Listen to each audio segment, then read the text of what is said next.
ថ្ងៃនេះខ្ញុំទិញផ្លែឈើម្យ៉ាងឲ្យម៉ាក់ក្មេកញ៉ាំដោយសារថ្ងៃនេះគាត់មកហើយផ្លែឈើគាត់ចង់ញ៉ាំគាត់ថាគាត់កំពុងឆាប់បានទិញផ្លែគាត់ឥឡូវនេះជីកាត់ផ្សារមកនេះទិញនេះផ្លែគួយ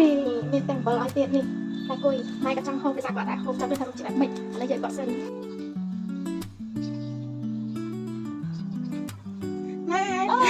ម៉ែគាត់មានផ្លែឈើមកឲ្យម៉ែខ្ញុំទិញខ្ញុំម៉ែគាត់ចង់ហូបឥឡូវកូនទិញមកឲ្យហើយតែគួយតែបុនម៉ែថាគាត់មិនអត់ថាបដ ாய் ตึ้งว่าขายกล้วย តែគួយនេះម៉ែ อันนี้เหม็นกล้วยนี่ នេះផ្លែគេវិញតែគួយតែម៉ែ กล้วยหมดมันอะไรเลยไอ้หมักไรหมักปรางกล้วย ចាំមកម៉ែ plus ងលើកដាក់អានេះគេញ៉ាំមិនបើមិនឆ្ងាញ់ទេម៉ែ มันเกี่ยวกับไอ้ตัวไอ้ លើកទឹកងាប់ដែរ แต่เราขอไปจุ่มติ๊ก ជឿតិចម៉ែទៅញ៉ាំទី1ទេទី1គាត់ ชอบมาโฮมก็คนอายุไม่เคยเราไปเอาหัว ម៉ែហត់កណូងនេះអ្នកមើលលើកទឹកងាប់ដល់ម៉ែអត់ទេឆ្ងាញ់ម៉ែ งานตัว